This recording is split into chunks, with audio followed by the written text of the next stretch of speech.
శ్రీ విఘ్నేశాయ నమః. శ్రీ గురుభ్యో నమః. మహాసరస్వతీయ నమః. నమస్కారం అండి. ఈరోజు ప్రభుత్వ ఉద్యోగాలు రావాలంటే ఏం చేయాలి? చాలామందికి కోరికలు ఉంటాయి. కొంతమంది ప్రైవేట్ రంగంలో బ్రహ్మాండంగా చేస్తారు. ఈ మధ్యకాలంలో చాలామంది సాఫ్ట్వేర్కి వెళ్ళేసి వారు ఏదో రంగంలో వెళ్ళిపోతున్నారు. కానీ కొంతమంది స్థిరంగా సంవత్సరాలు వేస్ట్ చేసి వాళ్ళు రాస్తున్నారు, కోచింగ్లు తీసుకుంటున్నారు, అవన్నీ అవుతున్నాయి. పాపం అవతలే అదే లక్ష్యంగా ఉన్నవారు చాలా ఇబ్బందిదాయకంగా పడిపోతున్నారు. దానికి కారణం ఏమిటి? ప్రభుత్వ ఉద్యోగాలు రావాలంటే మనం ఏం చేయాలి? అసలు జాతకానికి ప్రభుత్వ ఉద్యోగాలను తెలుసుకోవచ్చా? ఏ రంగంలోనైనా వృత్తి కరెక్ట్గా ఉండాలంటే జాతకం ఏమైనా ఉపయోగపడుతుందా? గోచారం ఏమైనా ఉపయోగపడుతుందా? ఆ అంశం గురించి తెలియజేస్తానండి. ఇది ఏదో నా సొంత కవిత్వంగా నేను చెప్పింది కాదు. ఋషులు మనకు అందించిన మహాగ్రంథాలు బృహత్పరాశర హోర కానీ ఇంకా చాలా పుస్తకాలు ఉన్నాయి. ఆ పుస్తకాల ఆధారంగా మనకు చరిత్ర చెప్పిన నగ్న సత్యాలు ఇవన్నీ.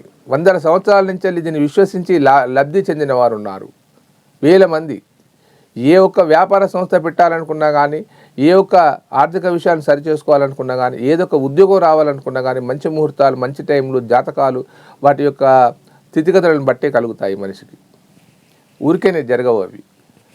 100% అందులో అనుమానపడవలసిన అవసరం లేదు. జ్యోతిష్యం అనేది ఒక సైన్స్. జ్ఞానం కలిగిన వాడు, గణన చేయగలిగిన వాడు, ఖచ్చితంగా నిర్ణయం చేయగలిగిన వాడు ఉంటే చేయగలుగుతారు. అంటే చాలామందికి కొంతమందిని కలిసిన తర్వాత పని కాలేదంటే జ్యోతిష్యం ట్రాస్ అనుకుంటున్నారు. కాదు, అక్కడ చెప్పబడే వ్యక్తి సరి అయిన గణన చేయలేదు, సరి అయిన లెక్కలు చేయలేదు, సరిగ్గా లెక్క కట్టలేదు అని అర్థం. ఎందుకంటే వేల మందికి లబ్ధి చెందిన తర్వాత, లక్షల మందికి లబ్ధి చెందిన తర్వాత ఫెయిల్ అవ్వడం అంటూ ఉండదు. ఒకవేళ ఫెయిలే అయ్యింది అనుకుందాం, జ్యోతిష శాస్త్రం ఫెయిల్ అయ్యింది, ఇన్ని సంవత్సరాలు నిలబడేది కాదు. వేల సంవత్సరాల నుంచి నిలబడింది అంటే దాంట్లో అంతరార్థం ఉన్నదని అర్థము. వారేదో అన్నారు, వీరేదో అన్నారని కాదు. గొప్పలు చెప్పేసి అది కాకపోతే ఇబ్బంది. జాతకం చెప్పేటప్పుడు పరిశీలన చేయాలి. ఒక జాతకాన్ని పరిశీలించాలంటే సుమారుగా 2 గంటల సమయం నాకే పడుతుంది. 28 సంవత్సరాల నుంచి నిరంతరం రోజు చూస్తున్న జాతక చక్రాలు, ఇరుస్కోపులు, నవాంశాలు ఇవన్నీ చూస్తున్నాను. నేనే 2 గంటల సమయాన్ని తీసుకుంటాను. ఎందుకంటే నిత్యం చూసేవాడికి 2.5 గంటలు అయితే ఎప్పుడో ఒకడు చూసేవాడికి ఏం తెలుస్తుంది? ఏమి తెలియదు. జాగ్రత్తగా పరిశీలన చేసినప్పుడే తెలుస్తుంది. నిర్ణయాన్ని ఖచ్చితంగా తెలియజేయాలి. లబ్ధి గురించి వారిని సంతోషపెట్టడానికి 4 మాటలు, ఆహా నీకు జరుగుతుంది, నీకు రాజయోగం జరుగుతుంది, గుర్రం మీద ఎక్కుతావు, నువ్వు ఏనుగు మీద ఎక్కుతావు, దాని మీద ఎక్కుతావు అని చెప్పి డబ్బులు లాగేస్తారు. లేదా అలా కాకుండా నీకు ఇది జరిగింది, నీకు అది జరుగుతుందని భయభ్రాంతులకు గురి చేసి లక్షలు దొబ్బేస్తారు. అది కాదు జీవితం. దానివల్ల ఒరిగేది ఏమీ లేదు, నష్టపోతాం.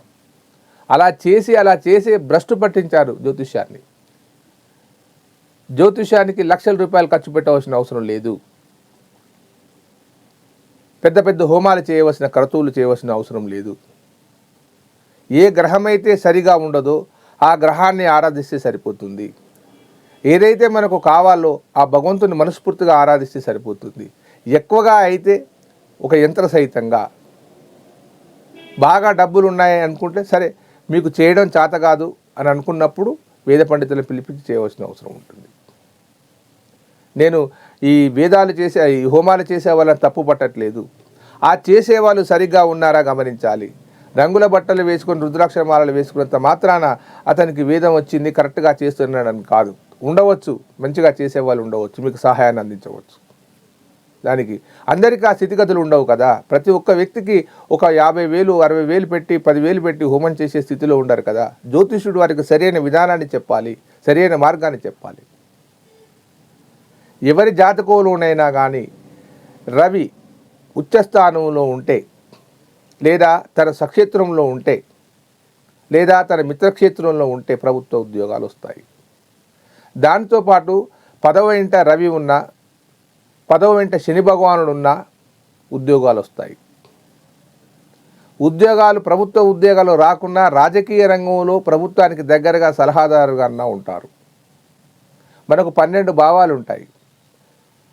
12 భావాలు, మన రాశికి 12 చక్రాలు, 12 రాసులు, 12 రాశులకు 12 భావాలు, 12 పనులు. భావాలంటే పనులు. 1 తను, 2 ధన, 3 భాతృ, 4 మాతృ, 5 పుత్ర, 6 శత్రు, 7 కలత్ర, 8 ఆయుష్, 9 పిత్ర, 10 రాజ్య, 11 లాభ, 12 వ్యయ. రాజ్య అన్న దాన్ని ఏమంటారంటే వృత్తి స్థానం అంటారు, దాన్ని కర్మస్థానం కూడా అంటారు. మనం చేసే పని ఏమిటి, మన ప్రభుత్వ ఉద్యోగం వస్తుందా రాదా, ఏ పని చేస్తే బాగా జరుగుతుంది, ఎందుకు ఇలా చేస్తున్నారు.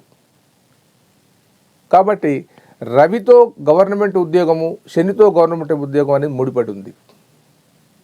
వారి దశ వచ్చినప్పుడు ప్రభుత్వ ఉద్యోగాలు అవుతాయి, లేదా గోచార రీత్యా రవి కలిసి వచ్చినప్పుడు జరుగుతాయి. కానీ శని కలిసి వచ్చినప్పుడు జరుగుతాయి. శని మహర్దశ వచ్చినా ప్రభుత్వ ఉద్యోగాలు జరుగుతాయి. శని ఉచ్చస్థానంలో ఉన్న ప్రభుత్వ ఉద్యోగం జరుగుతాయి. కానీ మిగతా గ్రహాలకు ప్రభుత్వానికి సంబంధం లేదు. వందల వేల జాతకాలు పరిశీలించిన తర్వాతనే చెప్తున్నాను ఇది. ఎంతోమంది గవర్నమెంట్ ఉద్యోగాలు ప్రభుత్వ రంగంలో ఉన్న వారి యొక్క డేట్ ఆఫ్ బర్త్ తీసుకొని వీరికి ఎలా వచ్చిందని పరిశోధన చేసి చెప్తున్నాను, సరదాగా చెప్పట్లేదు ఇది.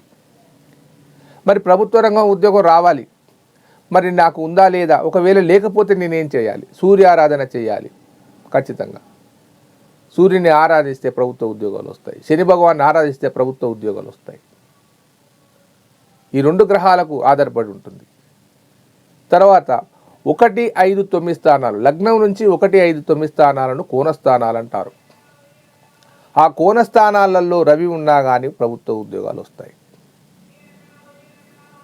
ఎవరి జాతకంలోనైనా ఈ స్థానాలు చాలా ప్రధానమైనవి. కోణస్థానాలు 1, 5, 9 కేంద్రాలు ఉంటాయి, అవి అభివృద్ధి స్థానాలు అంటారు వాటిని. 4, 7, 10 అవి కూడా మంచి స్థానాలు, కానీ లేటుగా అవుతుంది అది. 3, 6 ఇవి పనిచేయవు. 3, 6, 8 దుస్థానాలు అంటారు వాటిని. అందులో ఏ గ్రహం ఉన్నా పనిచేయదు. తర్వాత కోణస్థానంలో ఉన్న గ్రహాలు మనకు అనుకూలంగా ఉండి అది ప్రభుత్వం సంబంధించిన రవి కానీ శని కానీ ఉంటే ప్రభుత్వ ఉద్యోగం వస్తుంది. చివరాఖరికి నేను అనేది ఏమిటంటే, ప్రభుత్వ ఉద్యోగాన్ని ప్రయత్నం చేసి విఫలమైన విద్యార్థులే కానీ యువకులే కానీ మీరు ఒక మారు మీ జాతకాన్ని పరిశీలింపజేసుకొని దానికి తగిన పరిష్కారాన్ని, రెమెడీని ఏంటిదో తెలుసుకొని చేస్తే కొంచెం సులువు అవుతుంది, మీ పని అవుతుంది, మీ కోరిక తీరుతుంది. ఎందుకంటే ప్రయత్నించని వానికి భగవంతుడు కూడా సహాయం చేయడు. షడ్భాగంతు మనుష్యానం సప్తమం దైవతం అన్నారు. అంటే 8 భాగాలుగా మనం పని చేసుకుంటే, 7 భాగాలుగా చేసుకుంటే 6 భాగాలు నీ శ్రమ, 7వ భాగం దైవం. ఇప్పటి వరకు 6 భాగాలు కష్టపడి ఉంటారు మీరు, ఇక మిగిలింది 7వ భాగం. ఆ 7వ భాగమే జ్యోతిష్యం, అదే భగవంతుడు, అదే దైవం. భగవంతుడు అంటూ వేరే కాదు. ఈ గ్రహాలన్నీ కూడా దైవస్వరూపాలే. ప్రతి ఒక్క గ్రహము, రవి సూర్య భగవానుడు, 2 చంద్రుడు చంద్ర భగవానుడు, అన్ని గ్రహాలను తెలుసు కదా, వాటికి ప్రత్యాది దేవతలు ఉన్నారు. వారిని ఆరాధించడమే. మీరు ఏదో కొత్తగా చేయవలసిన అవసరం లేదు. జ్యోతిష్యం అంటే దైవారాధనే. జ్యోతిష్యం అనేది పక్కా దైవారాధన, అందులో అనుమానపడవలసిన అవసరం లేదు. వాటికి మంత్రాలని, బీజాక్షరాలని, ఆ బీజాక్షరాలు చదివినప్పుడు నీలో ఉత్తేజం పెరుగుతుంది, నీలో జ్ఞానం సమకూరుతుంది, ధైర్యం కలుగుతుంది, మానసిక పరిపక్వత కలుగుతుంది. దానివల్లనే నీకు అన్ని లబ్ధి చెందుతాయి. కాబట్టి మీకు ప్రభుత్వ ఉద్యోగ రంగంలో రావాలనుకున్న వారు లోపాలనే చూసుకోండి. మీకు ఏదైనా ఇలాంటి సమస్యలు ఉన్నప్పుడు, జాతక సమస్యలు ఉన్నప్పుడు ఈ కింది నెంబర్ ఫోన్ చేయండి, మీకు సరి అయిన సహాయాన్ని అందిస్తాను. అపాయింట్మెంట్ తీసుకున్న తర్వాత నేను చెప్పడం జరుగుతూ ఉంటుంది. రోజు 4 జాతకాల కంటే ఎక్కువగా పరిశీలించను, ఎందుకంటే నా సమయం సరిపోదు. ఎవరైతే వారు కావాలనుకుంటే నాకు సరైన సమయాన్ని ఇచ్చిన తర్వాతనే చూడడం జరుగుతుంది. కాబట్టి మీ పరిష్కారానికి నేను సహాయం చేయగలను మనస్ఫూర్తిగా తెలియజేస్తున్నాను. దయచేసి లైక్ చేయండి, షేర్ చేయండి. ఉంటానండి, మీ ప్రకాష్ గురు ఆస్ట్రోనమరాలజీ. నమస్కారం.